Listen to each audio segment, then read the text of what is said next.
Chapter 1 में जो सबसे इंपॉर्टेंट पॉइंट है कि प्राइमरी रोल क्या होता है रिसर्च एनालिस्ट का।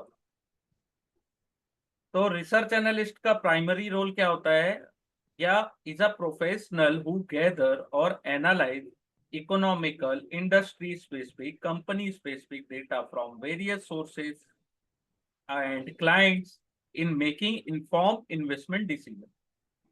रिसर्च एनालिस्ट क्या करता है, कंपनी का, इंडस्ट्री का, इकोनॉमी का, सबका इंफॉर्मेशन कलेक्ट करते हैं वेरियस सोर्सेज से।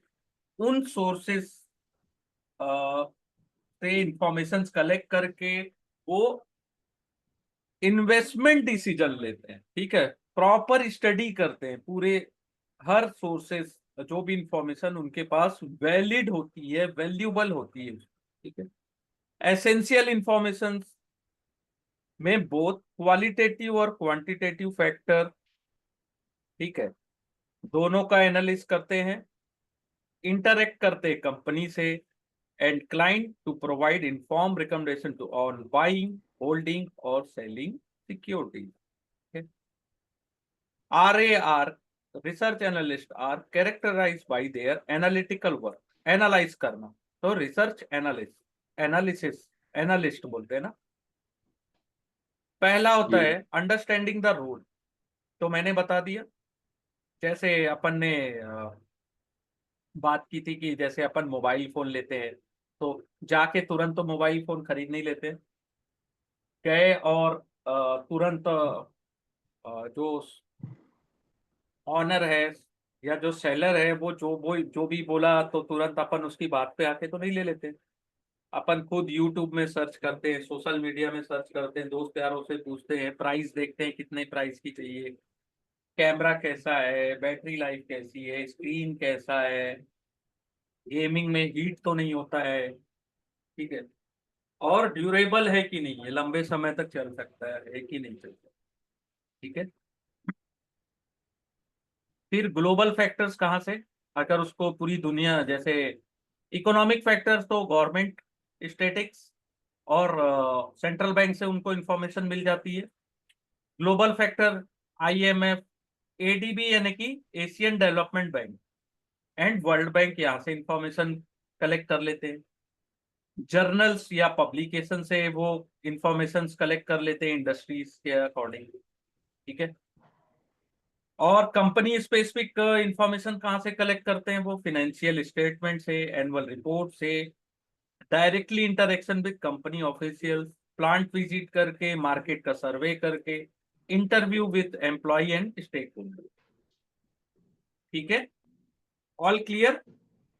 जी दोनों क्वालिटेटिव एंड क्वांटिटेटिव फैक्टर दोनों को एनालिसिस करते हैं। ऑपरेशन और क्वालिटेटिव में क्या देखते हैं, ऑपरेशनल इफिशिएंसी कैसी है, कॉम्पिटिटिवनेस कैसा है, बिजनेस प्लान कैसा है, मैनेजमेंट एथिक्स कैसा है। क्वांटिटेटिव में revenue, cost, profitability and financial risk. Company से इंटरेक्ट होते हैं और क्लाइंट से, ठीक है, इंटरेक्ट करते हैं बहुत ज्यादा, कलेक्ट करते हैं इंफॉर्मेशन और एनालिस करते हैं। ठीक है, उन इंफॉर्मेशन के बेस पे वो बाइंग, होल्डिंग और सेलिंग सिक्योरिटी, ये तीन चीजें वो बोलते हैं। हमारे टाइप नहीं कि डेली सोशल मीडिया में कोई व्हाट्सएप ग्रुप या कुछ टेलीग्राम ग्रुप में कुछ भी आया, बाय कर लो, ठीक है, बाय, सेल कर लो, पता भी नहीं है कि वो एनालिसिस कर रहे हैं कि नहीं कर रहे हैं।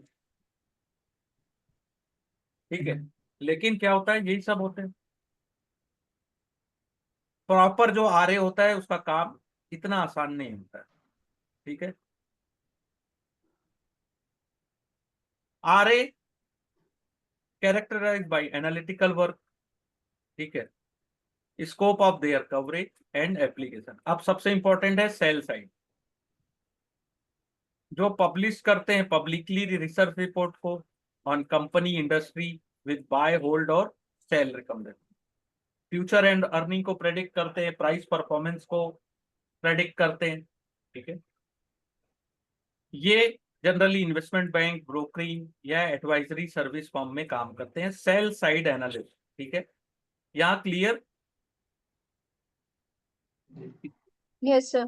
ओके, बाय साइड में एम्प्लॉय होते हैं अपन, employ by assets manager such as mutual fund, hedge fund, pension fund, portfolio. ठीक है, अपन किसको यूज, ये इंटरनल यूजेस के लिए होता है, बाय साइड एनालिस्ट होता है वो इंटरनल यूज के लिए होता है। ठीक है, जो भी इनकी रिसर्च रिपोर्ट होती है वो सर्कुलेटेड होती है internally top management and investment manager के बीच। इंडिपेंडेंट कौन होते हैं? स्पेशलाइज फर्म होते हैं जो अपनी रिसर्च को सेल करते हैं, सब्सक्रिप्शन बेसिस पे, सब्सक्राइब कर लो बोलते हैं ना। इनके क्लाइंट इन्वेस्टर्स भी होते हैं, इंस्टीट्यूशंस भी होते हैं, इन्वेस्टमेंट बैंकर्स भी होते हैं, रेगुलेटर्स भी होते हैं, स्टॉक एक्सचेंज, फंड मैनेजर भी होते हैं। ठीक है, ये बिजनेस, इंडस्ट्री और सेक्टर वाइज भी अपने रिपोर्ट पब्लिश करते हैं, यानी कि प्रोवाइड करते हैं। ठीक है, इन्वेस्टमेंट के लिए, कॉम्पिटिशन्स के लिए, मर्जर या एक्विजिशंस के लिए। बाकी के न्यूज़पेपर, मीडिया, सोशल मीडिया अगर बोला जाए तो वो भी आजकल इंफॉर्मेशन प्रोवाइड करती है, लेकिन सोशल मीडिया फॉल्स इंफॉर्मेशन भी दे सकती है। ठीक है, रोल ऑफ रिसर्च एनालिस्ट वही है, study of company, evaluating past performance, predicting future outcome, inform recommend, inform यानी कि well inform decisions based on comprehensive analysis. Primary role क्या है? Evaluating industry and company, understanding the economy, जो अपन ने chapter 5-6 में देखा है। ठीक है, जैसे इकोनॉमी में अपन देखते हैं नेशनल इनकम, इन्फ्लेशन कैसा है, इंटरेस्ट रेट कैसा है, अनएम्प्लॉयमेंट कैसा है, फिस्कल एंड मॉनेटरी पॉलिसीज कैसी है, ये एफडीआई है, ये पीडीआई लिखा हुआ है, एफडीआई और एफपीआई का इन्फ्लुएंस कैसा है, सेविंग एंड इन्वेस्टमेंट पैटर्न कैसा है अपने देश में। ठीक है, ग्लोबल फैक्टर से कितना इम्पैक्ट होता है हमारे एक्सपोर्ट और इंपोर्ट को, ट्रांजेक्शन को, वो भी देखते हैं अपन। अंडरस्टैंडिंग इंडस्ट्री, तो सभी जैसा अपन ने इंडस्ट्री एनालिसिस में देखा था कि सभी इंडस्ट्री डिफरेंट चैलेंज होते हैं, के अलग अलग होते हैं, एविएशन के अलग होते हैं, टेलीकॉम के अलग होते हैं, होटल के अलग होते हैं, ऑयल एंड गैस कंपनीज के अलग होते हैं, तो सबके बिजनेस मॉडल भी अलग होते हैं।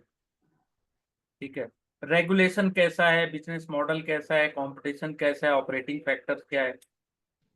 कंपनी को एनालिसिस करते हैं, क्वालिटेटिव और क्वांटिटेटिव।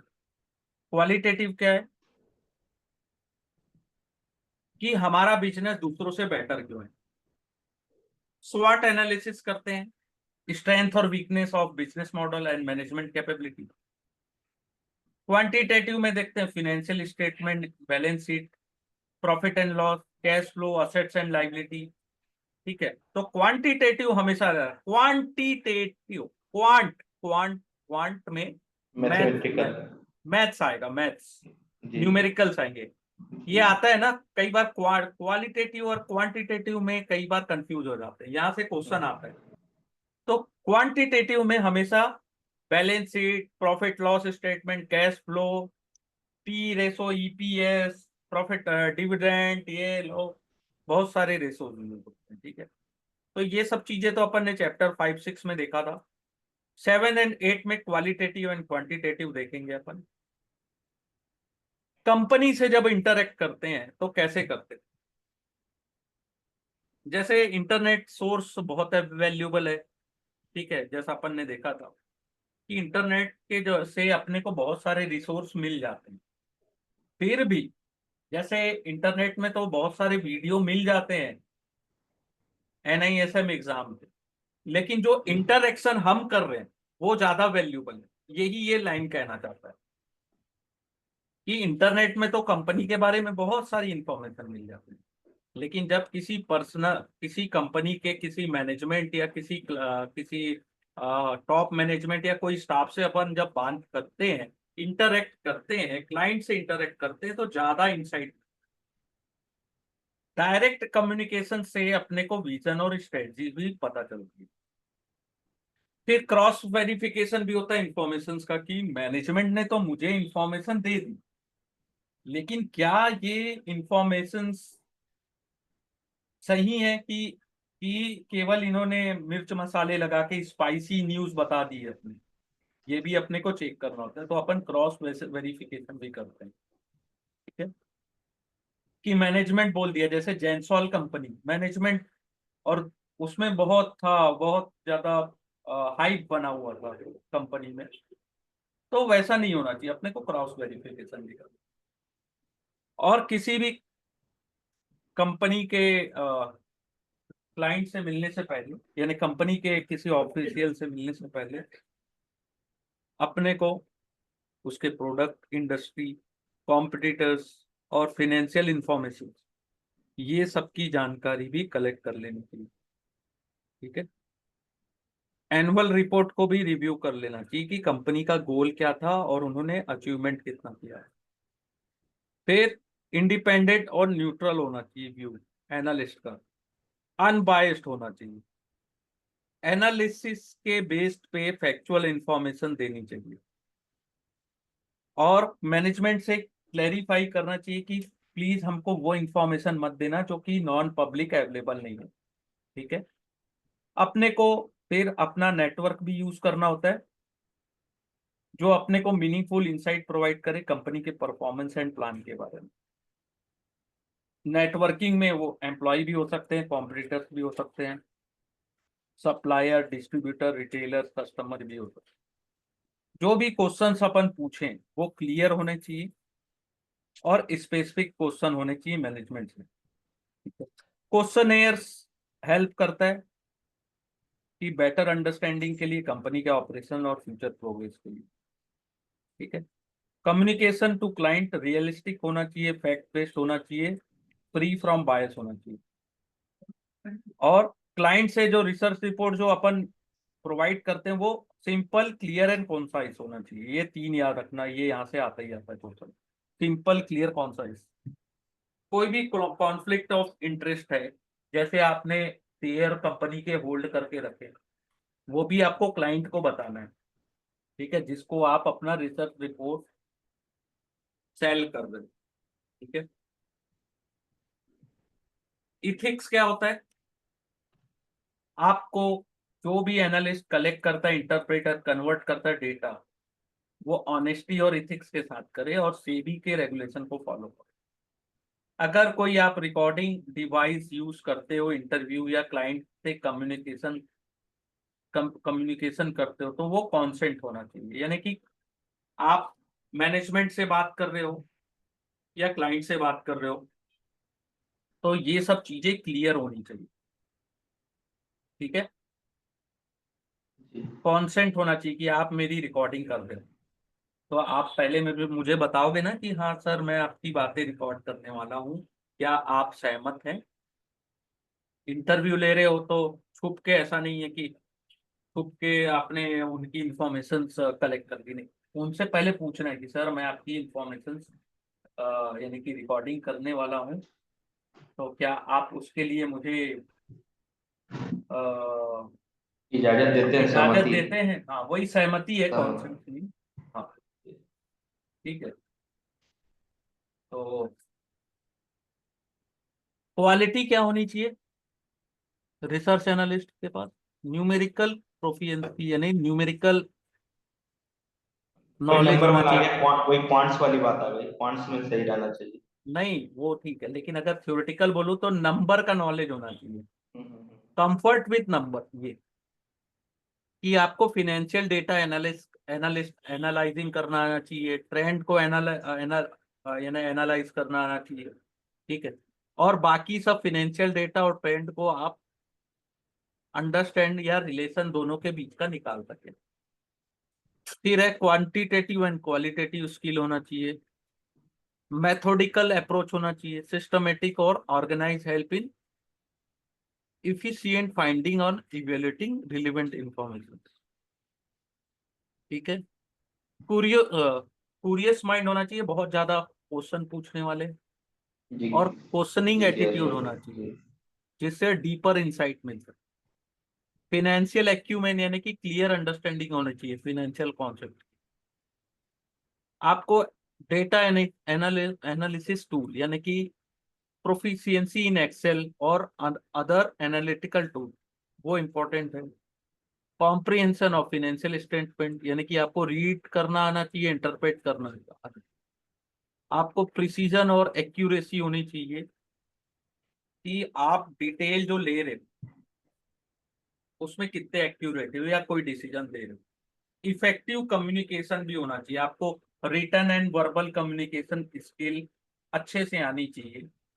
ठीक है, आप पता चल रहा है ऐसी बात कर रहे हो कि सामने वाले को समझ ही नहीं आ रहा, तो भी एक प्रॉब्लम होती है। फिर चैप्टर 2 का है securities, introduction to securities market. ठीक है, तो transfer financial instrument showing evidence of indebtedness और ऑनरशिप इन अ कंपनी, जैसे अपन इक्विटी शेयर्स लेते हैं, प्रेफरेंस शेयर, डिबेंचर और बॉन्ड खरीदते हैं। इशूअर ऑफ सिक्योरिटीज कौन होता है?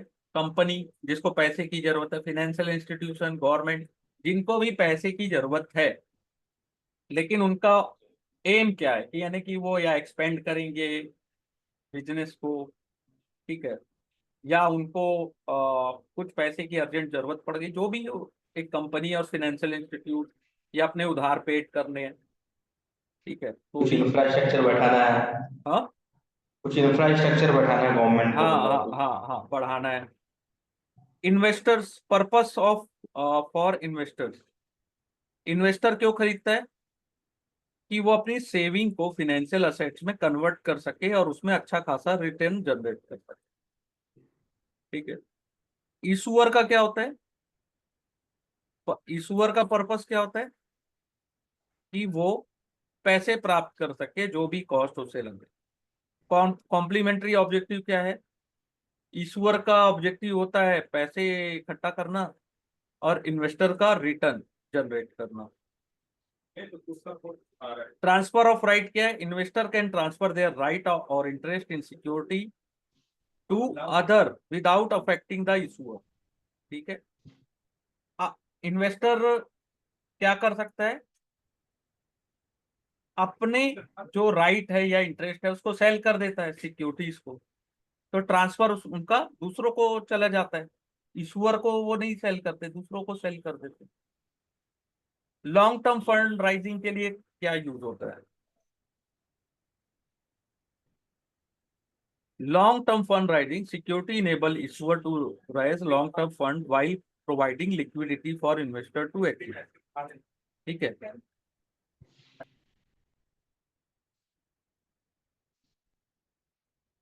सिक्योरिटीज इनेबल इशूअर के लिए क्या होती है? कि वो लंबे समय के लिए पैसा इकट्ठा कर सके, और इन्वेस्टर्स के लिए क्या होता है? कि लिक्विडिटी प्रोवाइड करती है।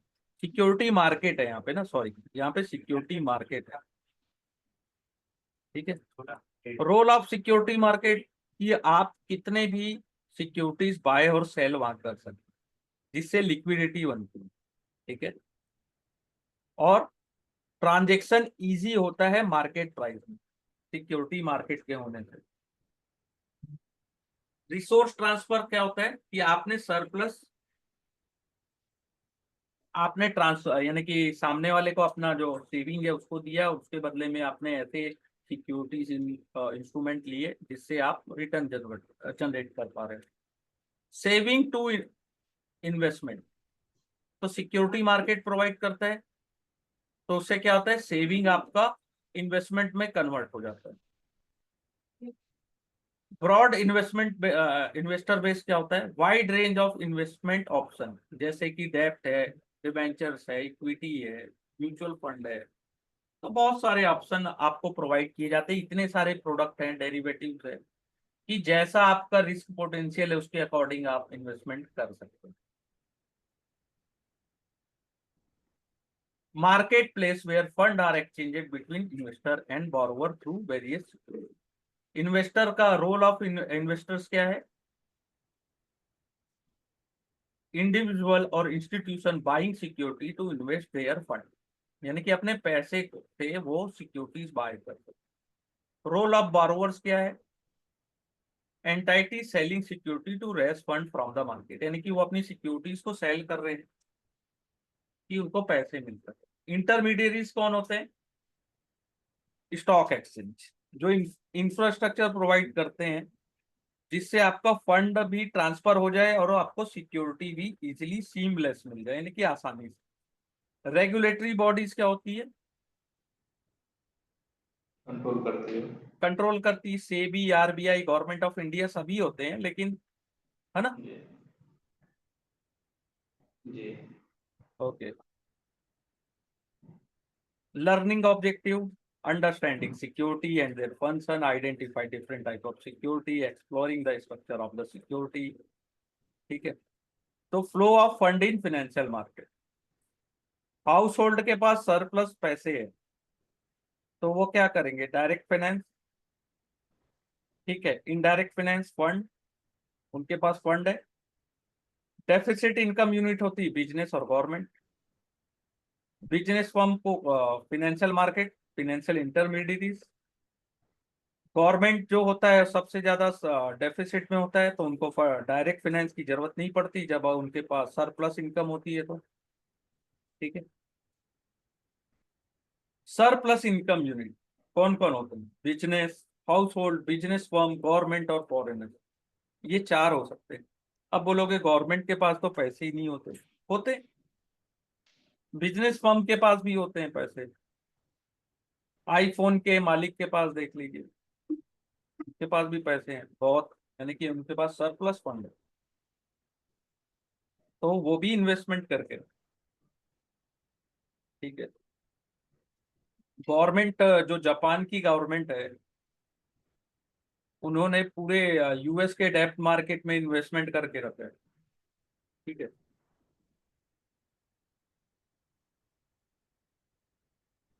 डायरेक्ट फाइनेंस क्या होता है? Surplus income unit can directly provide fund to deficit income unit through financial market. Yes sir. नहीं, मेरे से कुछ नहीं सर, कुछ बैकग्राउंड सा आवाज आ रहा है। Okay. Example of financial market, stock market, bond market और other security. Indirect surplus income unit can also provide fund indirectly through financial intermediary. ठीक है। डेफिसिट इनकम यूनिट में बिजनेस, ठीक है, डेफिसिट इनकम यूनिट्स में कौन कौन होते हैं? Business firm, government, house hold और फॉरेनर, चारों होते हैं। इनके पास सरप्लस में भी यही होते हैं और डेफिसिट इनकम यूनिट में भी यही होते हैं। ठीक है। एनी क्वेश्चंस यहां तक?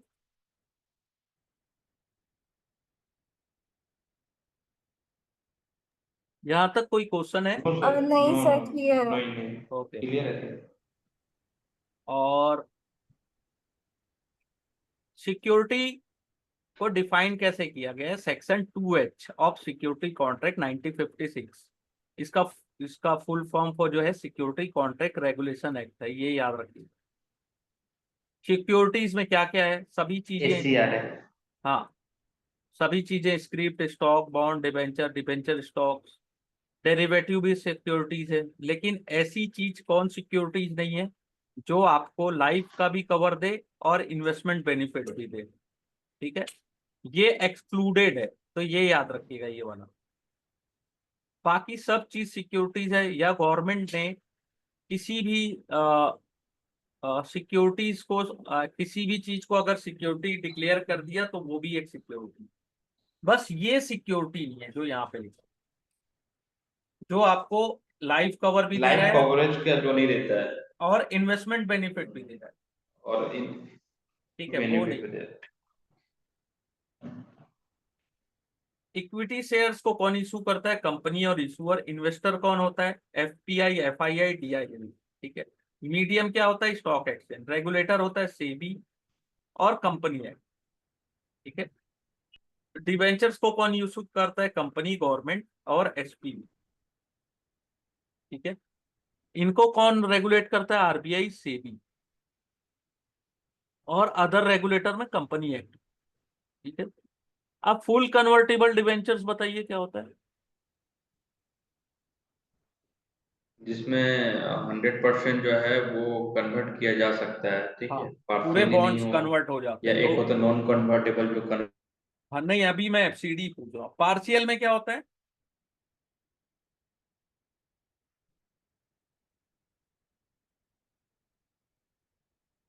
पार्शियल में क्या होता है?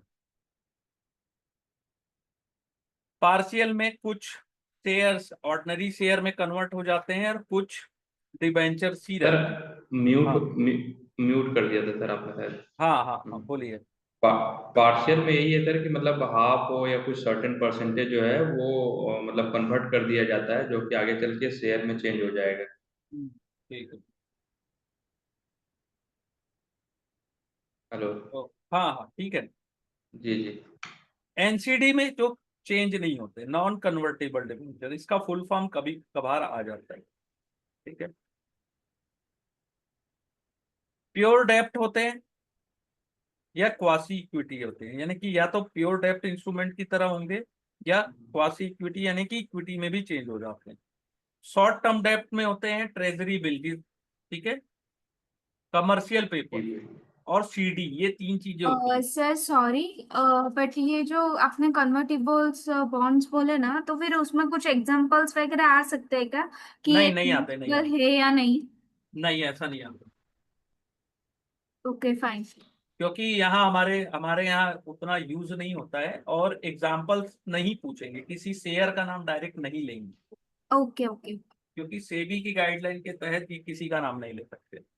इसलिए ये ज्यादा डिटेल में भी नहीं पढ़ाते हैं ये सब चीज़ें। लेकिन जितना मैं बता रहा हूँ इसमें से आएगा। जी, नॉलेज पर्पस के लिए रखना चाहिए। हाँ। नॉलेज पर्पस में आप डेली अगर आप गूगल करेंगे और एनसीडी दिस मंथ, ठीक है, एनसीडी सर्च करेंगे तो एनसीडी तो बहुत सारी आती रहती है। हर महीने कोई ना कोई एनसीडी इशूड होते ही रहता है, क्योंकि हमारे देश जो डेवलपिंग कंट्रीज होती है उनको पैसे की ज्यादा जरूरत होती है। ठीक है। जो डेवलपिंग कंट्रीज होती है उसको ज्यादा पैसे की जरूरत होती है। जो मैच्योर कंट्री है जिसकी जीडीपी बहुत अच्छा कर रही है उनके पास तो ऑलरेडी पैसे होंगे ना, है कि नहीं? जी यस राइट। हाँ। फॉरेन करेंसी बॉन्ड इशू कौन करता है? Company, government, SP. ठीक है। मीडियम क्या होता है? डायरेक्ट इशू बाय इशूअर और available on stock exchange. Foreign currency आपका एग्जांपल है दिल्ली इंटरनेशनल एयरपोर्ट। अगर यहाँ पे एग्जांपल दिया है तो ये पूछ सकता है। 2020 में इशू किया था जीएमआर ग्रुप के एसपीवी। ठीक है। सर, इसमें ये कन्वर्जन। स्पेशल ये व्हीकल वाला जो वर्ड यूज करते हैं ये थोड़ा सा मुझे कंफ्यूजिंग होता है। ठीक है, मैं इसका आज रील डाल दूंगा ग्रुप पे, उसमें और इंस्टाग्राम। हाँ, आवाज इस प्रॉपर नहीं आ रही है, बहुत ब्रेक हो रहा है। हाँ यहाँ आज थोड़ा पे सा आज थोड़ा मेरी आवाज, प्रॉब्लम कर रहा है। हाँ सर, आज प्रॉब्लम मेरी कर रहा आवाज है। अभी भी। हाँ। आवाज सही है सर, जब जब मतलब कभी कभी ठीक रह रहा है, कभी कभी बीच में ब्रेक हो जा रहा है, कट कट के हो जा रहा हाँ, है। वो हो सकता है क्योंकि आजकल मौसम थोड़ा ऊपर नीचे है ना। कन्वर्टेबल होता है, ये तो आप समझ गए। फॉरेन करेंसी में सबसे इंपॉर्टेंट चीज है कि उसमें फॉरेन करेंसी रिस्क होता है। ठीक है। अगर फॉरेन करेंसी लोकल करेंसी के अगेंस्ट एप्रिसिएट होगी तो आपको ज्यादा पैसे पेड करने पड़ जाएंगे बॉन्ड्स में। ठीक है। तो ये सबसे इंपॉर्टेंट है, याद रखिएगा। External bond also known as euro bond. इसका एग्जांपल मैंने बताया था कि कुवैत में इंडियन कंपनी डॉलर में बॉन्ड इशू करती है तो वो क्या हुआ? यूरो बॉन्ड या एक्सटर्नल बॉन्ड। एग्जाम्पल एक्सटर्नल कौन बॉन्ड। सा सर? कुवैत में इंडियन कंपनी, ओके एक ओके हाँ। एग्जांपल बता रहा हूँ, इंडियन कंपनी यूएस डॉलर के उसमें अगर कोई बॉन्ड इशू करती है तो वो एक्सटर्नल बॉन्ड, क्योंकि कुवैत का जो डिनोमिनेशन है वो अलग है, दिनार है और इंडियन रुपीज है, और इशू किस में कर रहे हो? डॉलर में। लेकिन अगर अपन बाहर में इंडियन रुपीज में अगर बॉन्ड इशू करे तो उसको बोलते हैं मसाला बॉन्ड। ठीक है। सबसे पहले आईएफसी ने मसाला बॉन्ड इशू किया था 2014। ठीक है। वारंट कौन इशू करता है? कंपनी। ठीक है। या कन्वर्टिबल वारंट भी हो कि वो वारंट शेयर में कन्वर्ट हो जाएगा स्पेसिफाइड टाइम के बाद। ठीक है। फिर होता है stock indices in securities market. Weight के अनुसार होता है तो उसको बोलते हैं मार्केट कैप। मार्केट कैपिटलाइजेशन के अनुसार जो लीडिंग के टॉप 50 स्टॉक्स है वो। लिक्विडिटी, जो इंडेक्स में होते हैं वो सबसे ज्यादा हाई लिक्विड होते हैं। उसके कारण क्या होता है, इन्वेस्टर क्या करते हैं, वो स्टॉक को फॉलो करते हैं जिससे वो रेप्लिकेट कर सके इंडेक्स को लो कॉस्ट में। ठीक है। निफ्टी 50 में इंडिया के टॉप 50 रिप्रेजेंटेटिव स्टॉक होते हैं। बीएससी में 30 होते हैं। एसएक्स 40 में 40 स्टॉक होते हैं। इसका फुल फॉर्म याद रखिएगा, metropolitan metropolitan stock stock exchange of exchange. India limited. इसका फुल फॉर्म कभी कभार हो सकता है पूछ। जी। लिक्विडिटी, फ्लोटिंग स्टॉक अवेलेबिलिटी और मार्केट कैप के अनुसार सिलेक्शन क्राइटेरिया जो होता है इंडेक्स का वो होता है। और रिव्यू होता है पीरियडिकली। और जो भी रिव्यू होता है उसके बाद कुछ स्टॉक एक्सक्लूड और इंक्लूड होते रहते हैं। ठीक है। ये कुछ एग्जांपल्स है जो अपन ने देखा था। इंडाइसेस से सेक्टर स्पेसिफिक भी इंडाइसेस होते हैं, banking, IT, pharma, FMCG. Use क्या होता है, इन्वेस्टमेंट कंपैरिजन की। हमने जो स्टॉक में पैसे, हमारा पोर्टफोलियो अच्छा कर रहा है कि आपका इंडेक्स अच्छा किया इस साल। बेंचमार्क होता है कि इक्विटी फंड्स जो होते हैं या म्यूचुअल फंड या पोर्टफोलियो वो अपना परफॉर्मेंस को निफ्टी या इंडेक्स के परफॉर्मेंस से कंपेयर करते हैं। मार्केट सेंटीमेंट बताता है कि मार्केट कितना अच्छा कर रहा है। इकोनॉमी को बताता है कि कितना अच्छा इकोनॉमी कर रही है कि नहीं कर रही है। ठीक है। मार्केट सेंटीमेंट को बताता है। म्यूचुअल फंड, इसमें सबसे इंपॉर्टेंट है एनएवी का फुल फॉर्म आता है। एनएवी का फुल फॉर्म क्या है बताइए। Net net net asset value. ठीक है, यहाँ पे दिया भी गया नेट एसेट्स वैल्यू। इसको फंड मैनेजर मैनेज करते हैं। ओपन एंडेड स्कीम क्या होती है, कभी भी बाय कभी भी सेल कर लो आप। ठीक है, उसको ओपन एंडेड बोलते हैं। क्लोज एंडेड में क्या होता है, आप उसको बाय तो कर एक सकते हैं सर्टेन। लेकिन उसको आप स्टॉक एक्सचेंज में सोल्ड कर दें। ठीक है। लेकिन वो मैच्योरिटी में उसकी एक टाइम लिमिट के बाद ही मैच्योरिटी होगी। ठीक है। जो मैच्योरिटी है, बाय और सेल तो आप स्टॉक एक्सचेंज में कर सकते हो लेकिन उसकी मैच्योरिटी एक समय बाद होती है, वही तभी आपको पैसे मिलते हैं। एक्सचेंज ट्रेडेड फंड ईटीएफ बहुत पॉपुलर है आज के टाइम में। म्यूचुअल फंड के द्वारा इशूड किए जाते हैं। इंडेक्स फंड के म्यूचुअल फंड आ चुके हैं। कमोडिटीज के म्यूचुअल फंड आ चुके हैं। रियल टाइम ट्रेडिंग एक्ट मिलता है उसमें कि ईटीएफ जैसा कर रही है मार्केट, जैसा करती है सेम ईटीएफ भी उसको रिफ्लेक्ट करते हैं। ठीक है, क्लियर यहाँ तक? जी सर। कोई डाउट हो रहा है? नहीं सर। प्रेफरेंस शेयर होते हैं। कॉमन इक्विटी शेयर से पहले प्रेफरेंस शेयर को प्राथमिकता दी जाती है डिविडेंड और कैपिटल रिपेमेंट में। ठीक है। इसमें दोनों फीचर्स होते हैं, इक्विटी एंड डेब्ट इंस्ट्रूमेंट्स के। इक्विटी लाइक फीचर क्या होते हैं, शेयर होल्डर्स होते हैं। डिविडेंड डिविडेंड इनको मिलता है, पहले मिलता है। ठीक है। प्रॉफिट आफ्टर टैक्स के बाद इनको डिविडेंड मिल जाता है। ठीक है। लेकिन ऑब्लिगेशन नहीं होता इनमें कि इंटरेस्ट रेट जैसा आपको पेड करना है। इसमें वोटिंग राइट नहीं मिलती आपको प्रेफरेंस शेयर्स में। और आप रेसिडुअल असेट्स में कोई क्लेम नहीं कर सकते। डिविडेंड इसमें फिक्स होता है इसलिए डेप्ट लाइक फीचर है। ठीक है। प्रेफरेंस शेयर्स कितने टाइप के होते हैं, क्यूमुलेटिव, नॉन क्यूमुलेटिव और कन्वर्टेबल। ठीक है। क्यूमुलेटिव में जो डिविडेंड होते हैं वो कैरी फॉरवर्ड हो जाते हैं, अनपेड डिविडेंड। नॉन क्यूमुलेटिव में कैरी फॉरवर्ड नहीं होते, लैप्स हो जाते हैं। कन्वर्टिबल में वो शेयर कॉमन शेयर्स में कन्वर्ट हो जाते हैं आइदर पार्शली और फुल। ठीक है। कन्वर्टेबल डिबेंचर्स बॉन्ड तो अपन देख चुके हैं, FCD, NCD, partially convertible debenture और optionally convertible. Conversion time fix रहता है, कन्वर्जन रेशो फिक्स रहता है, कन्वर्जन प्राइस फिक्स रहता है, कन्वर्जन प्रपोर्शन फिक्स रहता है। एडवांटेज क्या होता है इशूअर्स के लिए कि आपको लोअर कूपन रेट देता है, यानी कि lower rate of interest paid करना होता है।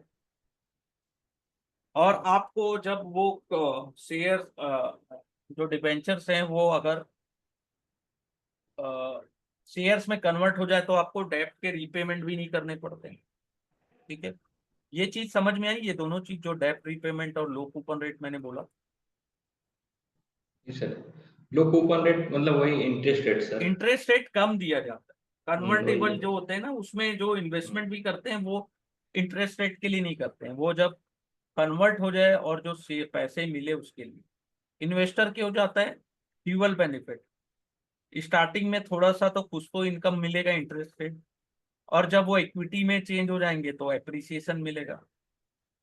और जो कंपनी अर्ली स्टेज में होती है वो कन्वर्टेबल बॉन्ड्स भी इशू करती है।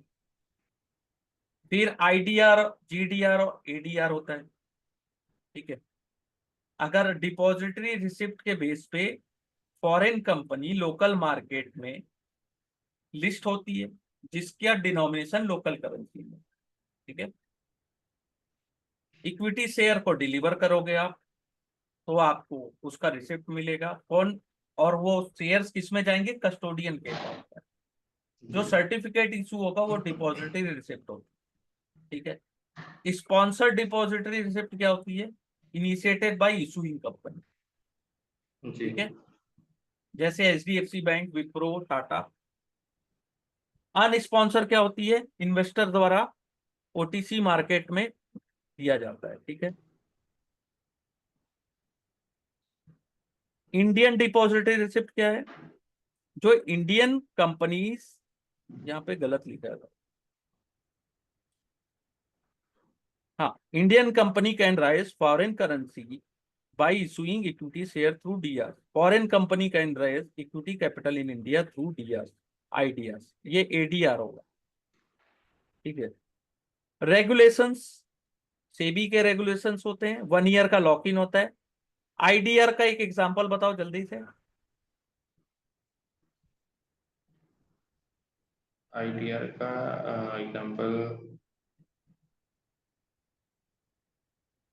Standard chartered bank, standard chartered bank ने आईडीआर इशू किया, स्टैंडर्ड चार्टर्ड बैंक। ठीक है, अच्छा अच्छा। एडीआर्स में तो बहुत है, Infosys, Wipro, ICICI, HDFC.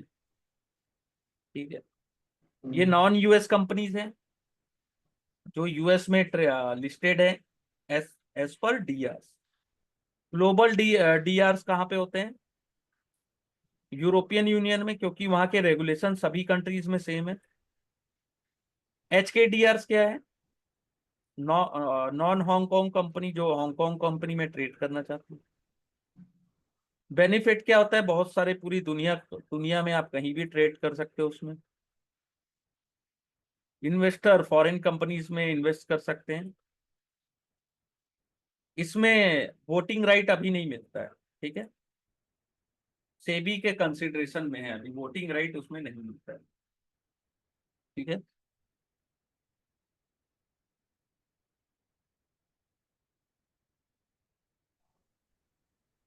Equity link debentures होते हैं, आर डेब्ट instrument with floating rate of interest try to perform in underlying equities. तो इसमें क्या होता है, अंडरलाइंग इक्विटी एसेट्स क्या होते हैं, निफ्टी, एसएनपी, इंडिविजुअल स्टॉक। इसमें क्या होता है, इक्विटी लिंक में आपका फुल कैपिटल प्रोटेक्शन किया जाता है। लेकिन कोई ऐसा नहीं है कि कैपिटल प्रोटेक्शन का मीन्स ये नहीं है कि पूरी तरीके से आप सेफ हो। ठीक है, इसमें भी डिफॉल्ट हो सकता है पेमेंट का। सेम इक्विटी लिंक डिबेंचर की तरह कमोडिटी लिंक डिबेंचर्स भी होते हैं।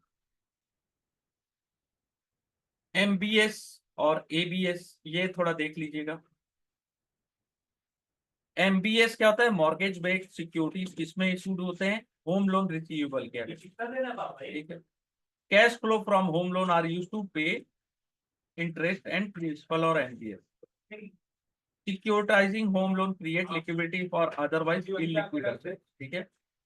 एमबीएस आर क्रेडिट रेटेड होता है और may be listed on stock exchange, ठीक है, ये आ सकता है।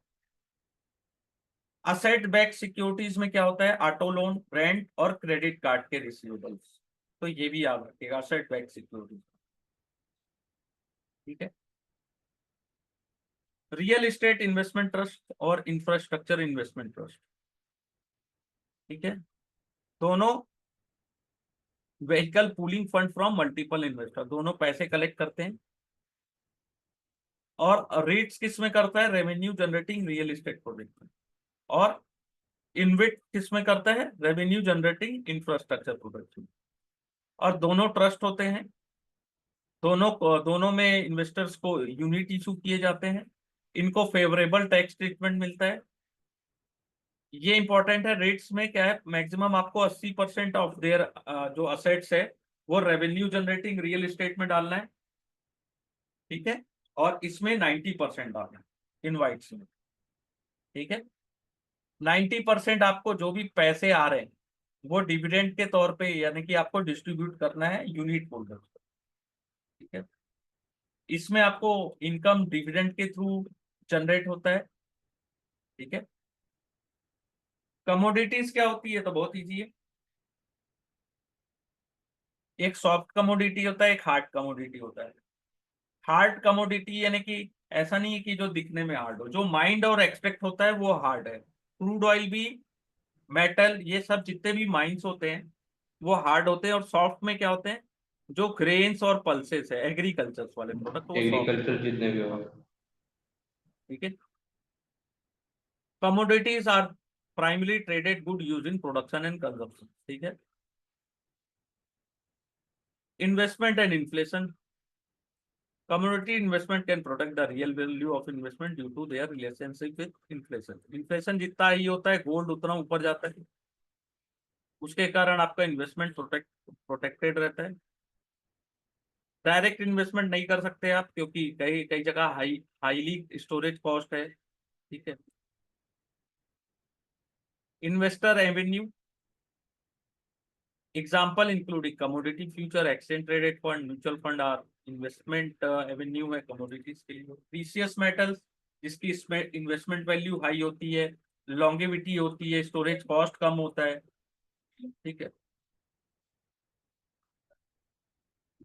कमोडिटी ईटीएफ यानी कि जो गोल्ड का है, आजकल जनरली ईटीएफ गोल्ड का ही आया है, ठीक है।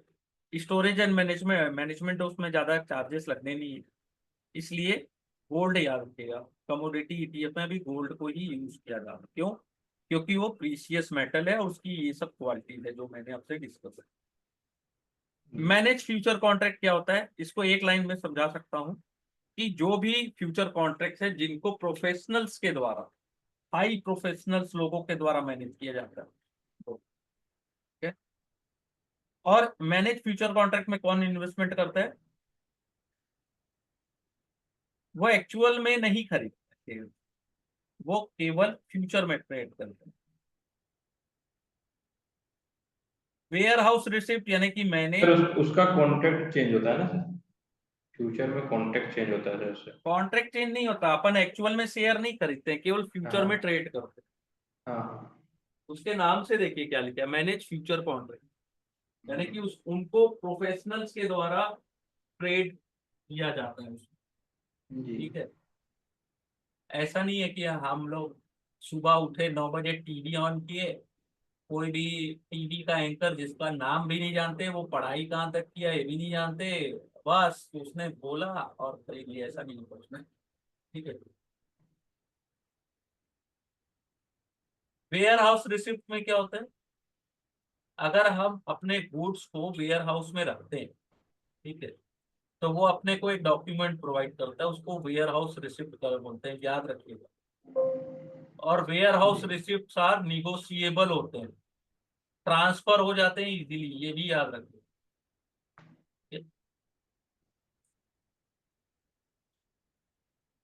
सिक्योरिटीज मार्केट दो टाइप के होते हैं, प्राइमरी और सेकेंडरी। प्राइमरी में क्या होता है, issuer raise capital by issuing fresh security to investors, ठीक है। आईपीओ सेकेंडरी में, आता है। हाँ आईपीओ। आईपीओ, हाँ। सेकेंडरी में क्या होता है, ऑलरेडी इशूड सिक्योरिटीज ट्रेड हो, जो इन्वेस्टर वो एग्जिट कर लेते हैं या नए इन्वेस्टर उसको बाय कर लेते हैं। इंटरडिपेंडेंट है ना, प्राइमरी और सेकेंडरी एक दूसरे से इंटरडिपेंडेंट। ठीक है। Primary market create financial assets, secondary market क्या क्रिएट करता है, लिक्विडिटी एंड ट्रेडिंग। ठीक है, ऑल क्लियर यहां तक? जी सर। प्राइमरी मार्केट में होता है पब्लिक इशू, आईपीओ। ठीक है, रेगुलेटेड बाय सेबी, जो भी रिक्वायरमेंट होती है कंपनीज की, जैसे profitability, network, mandatory listing on national stock exchange. FPO होता है follow on public offer. Private placement यानी कि केवल आपने स्पेसिफिक इंस्टीट्यूशनल प्लेयर्स प्लेसमेंट की, प्रेफरेंशियल अलॉटमेंट दिया उनको। 50 होते हैं सबसे ज्यादा, प्राइवेट प्लेसमेंट 50 से ज्यादा नहीं होते, ये याद रखिए, आ सकते हैं ना क्वेश्चन। क्वालिफाइड इंस्टीट्यूशनल प्लेसमेंट, जैसे बाइंग होती है वैसी सेबी के क्राइटेरिया के अनुसार आप यूआईपी भी कर सकते हैं। प्रिफरेंशियल शेयर जस्ट मैंने अभी बताया था। Right issue, bonus issue. Right issue यानी कि कोई भी कंपनी है अपने एग्जिस्टिंग शेयर होल्डर को एडिशनल शेयर परचेज करने के लिए स्पेसिफाई प्राइस में सस्ते दाम पे प्रोवाइड कर दो, उसका एक कट ऑफ डेट रहता है, और उस डेट के अंदर या तो आप उसको बाय कर लो, एक्सरसाइज कर लो, राइट को ट्रांसफर कर दो यानी कि सेल कर दो मार्केट में, या तो उसको एक्सपायर होने दो, ऐसे ही जाने दो, हो गया नहीं चाहिए तो वो वर्थलेस एक्सपायर भी होगा। बोनस यानी कि जैसे रिलायंस ने अभी इशू किया था 1:1 की, कंपनी के पास ज्यादा पैसे हैं। ठीक है, तो उससे क्या होता है, बोनस शेयर से रिटेन अर्निंग जो है शेयर कैपिटल में ट्रांसफर हो जाती है, ये वर्ड याद है। ऑन सोन ऑफरिंग क्या होता है, issuer raise capital by issuing security in domestic market. Domestic market में आप पैसे उठाते हो तो ऑनशोर ऑफरिंग, तो ऑफशोर में क्या होता है, आउटसाइड ऑफ कंट्री अगर आप पैसे उठाते हो तो उसको ऑफशोर ऑफरिंग कहते हैं। ऑफर फॉर सेल, हमेशा याद रखिएगा गवर्नमेंट डिस इन्वेस्टमेंट के लिए ऑफर फॉर सेल लाती है। कोई नए शेयर नहीं होते हैं, किसी भी बड़े प्लेयर के पास बहुत सारे पैसे हैं या बहुत सारे एग्जिस्टिंग शेयर होल्डर जो होते हैं जो अपने शेयर को सेल करना चाहते हैं। ठीक है, जो उनको शेयर आईपीओ या एफपीओ में अलॉटेड हुए थे। ठीक है, no new share. Secondary market transaction होता है, लेकिन प्राइमरी मार्केट रूट से होता है। ठीक है, स्वेट इक्विटी, खून पैसे की कमाई। कंपनी उनको शेयर्स देती है, एम्प्लॉयज को, प्रमोटर्स को, टेक्नोक्राट्स को, जिसने कंपनी को बढ़ाने में मदद की। इसका पर्पस होता है मोटिवेट करना एम्प्लॉय को, टॉप मैनेजमेंट को। जी। ठीक है, इससे क्या होता है कि एजेंसी रिस्क मिटिगेट हो जाता है, यानी कि जो आपके मैनेजमेंट या ऑनर है वो जल्दी से कंपनी से छोड़ के भागेंगे। ठीक है, इससे कोई पैसे इकट्ठे नहीं होते, यानी कि राइजिंग कैपिटल नहीं होता है, पैसे आप बढ़ा नहीं पाते। ठीक है, न्यू शेयर्स आप देते हो। एम्प्लॉय स्टॉक ऑप्शन में क्या करते हैं, सॉफ्ट में आप कंपनीज को प्रो सेट यानी कि सस्ते में देते हो, एम्प्लॉयज को सस्ते में इशू करते हो। उसका भी एक स्पेसिफिक टाइम होता है कि इतने समय है, आपको खरीदना है तो खरीद लो, नहीं खरीदना मत करो। ठीक है, इंसेंटिव वाइज रहता है, सस्ते में ही मिलता है, आप देखे होंगे तो। इसमें भी काम रहता है कि वही मोटिवेट करना आपको। एम्प्लॉय को प्रॉफिट कब होगा, जब जिस रेट में एम्प्लॉयज को शेयर मिले हैं उससे का शेयर का दाम ऊपर जाता है, तब आपको प्रॉफिट होगा। सेकेंडरी मार्केट का पर्पस क्या होता है, कैपिटल फॉर्मेशन में, इन्वेस्टमेंट एश्योरेंस में, सेकेंडरी मार्केट एक ओवर द काउंटर होता है जो दो लोगों के बीच में होता है। सेट जो सिक्योरिटी ट्रेड और सेटल होती है वो ओवर द काउंटर होती है। एक्सचेंज ट्रेडेड में जो भी सेटलमेंट और ट्रेड होता है वो स्टॉक एक्सचेंज के थ्रू होता है। ट्रेडिंग होती है, बाय और सेल होता है। ओटीसी में या एक्सचेंज ट्रेडेड में, इंडियन स्टॉक एक्सचेंज क्या होते हैं, इलेक्ट्रॉनिक फॉर्म में होते हैं, ऑर्डर मैचिंग सिस्टम में काम करते हैं, ये याद रखिएगा ऑर्डर मैचिंग। क्लीयरिंग और सेटलमेंट की गारंटी कौन लेता है, क्लीयरिंग कॉर्पोरेशन। ओटीसी में सेटल होता है डायरेक्टली, वहां पे एक्सचेंज का कोई काम नहीं होता, ठीक है। ओटीसी में over the counter. Over the counter में क्रेडिट डिफॉल्ट होता है, यानी कि कोई भी काउंट डिफॉल्ट कर सकता है। क्लीयरिंग कॉर्पोरेशन होता है जिसमें बहुत सारे लोग होते हैं, ब्रोकर, कस्टोडियन, सबको अपनी ऑब्लिगेशन पूरी करनी होती है डेडलाइन के थ्रू अगर आपको पेनल्टी से बचना है तो। ओटीसी में क्या होता है, क्रेडिट रिस्क होता है। एक्सचेंज ट्रेडेड ट्रांजेक्शन में क्लीयरिंग कॉर्पोरेशन सेटलमेंट की गारंटी लेता है, इसलिए वो initial margin, peak margin, MTM margin, ये सब चीजें आपसे मांगता है कि आप डिफॉल्ट ना करें, ठीक है।